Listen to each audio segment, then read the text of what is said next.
Dans cette vidéo, nous allons voir ensemble 7 critères pour bien choisir ton action. C'est parti, jingle!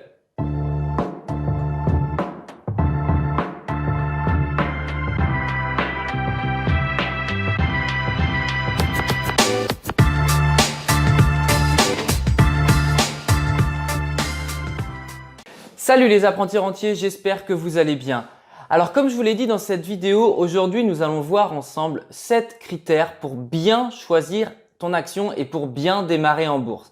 Aujourd'hui, il y a encore trop de personnes qui pensent que la bourse c'est compliqué, que la bourse c'est risqué, que la bourse c'est inaccessible. Alors oui, il y a une part de tout ça, il y a une part de risque certainement quand on ne maîtrise pas ce que l'on fait. Il y a quand même beaucoup de fausses croyances. J'avais d'ailleurs fait une vidéo à ce sujet, je te laisse la consulter si ça t'intéresse, je vais te mettre le lien juste ici. Pour bien démarrer en bourse, il faut d'abord bien sélectionner son entreprise. Si tu me suis à travers ma chaîne, tu sais très bien que moi j'investis à travers la méthode des dividendes, ce qui fait que j'ai un travail de recherche en amont et après je profite. Tant que l'entreprise correspond à mes critères, je peux profiter plusieurs années justement des dividendes qu'elle va verser. Si d'ailleurs le sujet t'intéresse, n'hésite pas à t'inscrire à l'une de mes conférences. J'en organise régulièrement sur le sujet.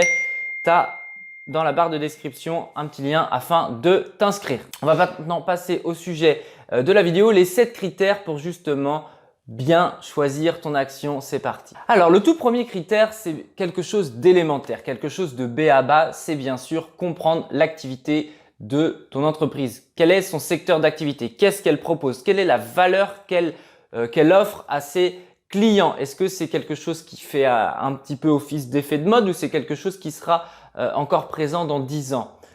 Si je prends l'exemple d'une entreprise dans la pharmaceutique, d'une entreprise comme Coca-Cola ou comme McDonald's, j'en sais rien, comme Total, on sait très bien que ces entreprises-là seront présentes dans 10 ans. Donc ça, c'est vraiment le tout premier conseil que j'ai à te donner, c'est qu'est-ce que fait l'entreprise? Est-ce que ça te parle? Est-ce que tu penses que dans 5 ou 10 ans, même 10 ans on va dire, l'entreprise sera toujours présente?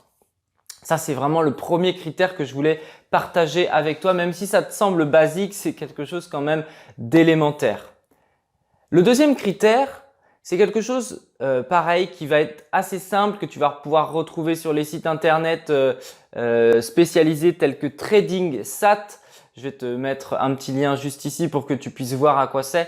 En gros, sur ce site-là, tu vas regrouper vraiment toutes les données et les indicateurs financiers qui vont être intéressants. Donc, le deuxième critère, c'est quoi? Il faut que l'entreprise ait une capitalisation boursière supérieure à 500 millions d'euros. Pourquoi ce chiffre? Parce que c'est à partir de ce moment-là, on va pouvoir se dire « Ok, l'entreprise, elle a les reins solides. En cas de crise passagère, elle a suffisamment de ressources pour justement traverser cette crise. » Ça, c'est quelque chose d'important, de ne pas investir sur une entreprise qui est soit dans son début, soit pas hyper bien portante. Tu vois, il faut absolument que tu aies des garanties. Tu vas quand même mettre ton argent, tu vas placer ton argent. Autant le faire sur une entreprise sur laquelle tu es sûr qu'elle ne va pas souffrir, qu'elle ne va pas trembler finalement aux premières secousses des marchés boursiers. Alors le troisième critère, c'est bien sûr lié aux dividendes. Comme je te l'ai expliqué en préambule, j'investis moi à travers la technique des dividendes.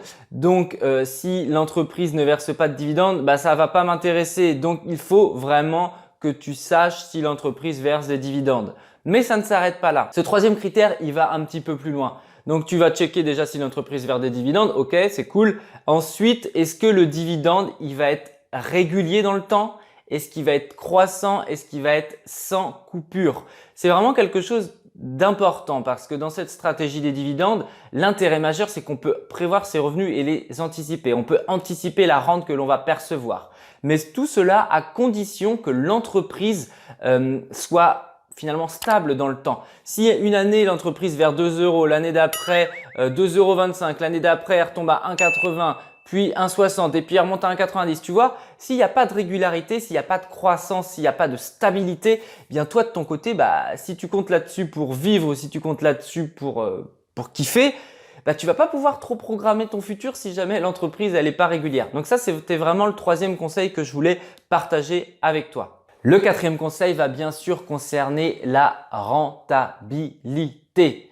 Pour moi, c'est un critère primordial parce que c'est vraiment ton retour d'investissement, à combien ton argent va travailler. Donc là, ton critère, il va être assez personnel. Il faut vraiment que tu puisses déterminer un petit peu l'allocution que tu as envie de recevoir. Est-ce que si tu es quelqu'un de très prudent, tu vas plus te diriger vers des entreprises à 2-3% et ça va te convenir. Si tu es quelqu'un qui a un peu envie de booster ton portefeuille boursier, moi, ça va être mon profil davantage, eh bien, tu vas aller rechercher des rentabilités qui vont être supérieures à 6, 7, 8, parfois même plus encore de rentabilité. Donc ça, c'est vraiment quelque chose d'important. C'est quelque chose qui va rester assez personnel. Malheureusement, il n'y a pas de règle universelle. Cela te concerne uniquement.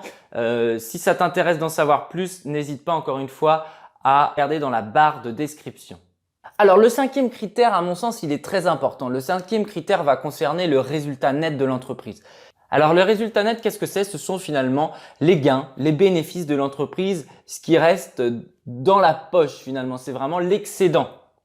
C'est vraiment l'enrichissement de l'entreprise, on va dire. Alors ce résultat net, tu dois le regarder. Pareil, c'est accessible dans les données financières, dans les indicateurs financiers, sur les différents sites spécialisés. Et ce résultat net, il doit être en progression. Il doit être en progression au moins, tu vois, sur les 3 dernières années, c'est quand même pas mal. Ça veut dire que l'entreprise se porte bien en fait. C'est vraiment signe de santé financière de l'entreprise. Et encore une fois, comme avec un petit peu la capitalisation boursière, ça te permet de voir que l'entreprise, du coup, elle est solide, elle est fiable et elle est en croissance tout simplement. On n'a pas envie de miser de l'argent sur un cheval avec une patte qui boite, quoi. C'est un peu pareil. Là, tu vois, tu mets ton argent sur une entreprise qui se porte bien, une entreprise qui est en croissance, une entreprise qui continue son développement. Alors, le 6e conseil et critère finalement va concerner l'enveloppe fiscale. Est-ce que ton entreprise est éligible au PEA? Est-ce que tu as besoin de retirer ton argent sous peu? Le PEA, c'est une enveloppe fiscale ultra intéressante. J'avais d'ailleurs fait 2 vidéos à ce sujet. Je te mettrai le lien ou sinon tu parcours ma chaîne, tu vas facilement les retrouver. Moi, c'est à travers cette enveloppe fiscale que je vais investir en priorité parce que fiscalement, c'est quand même beaucoup plus intéressant. Donc voilà, est-ce que ton entreprise est éligible au PEA? Pareil, tu retrouves ça dans la description de l'entreprise. C'est très facilement, tu peux très facilement avoir cette information. Et enfin, le dernier critère que je voulais partager avec toi, c'était le taux d'endettement de l'entreprise.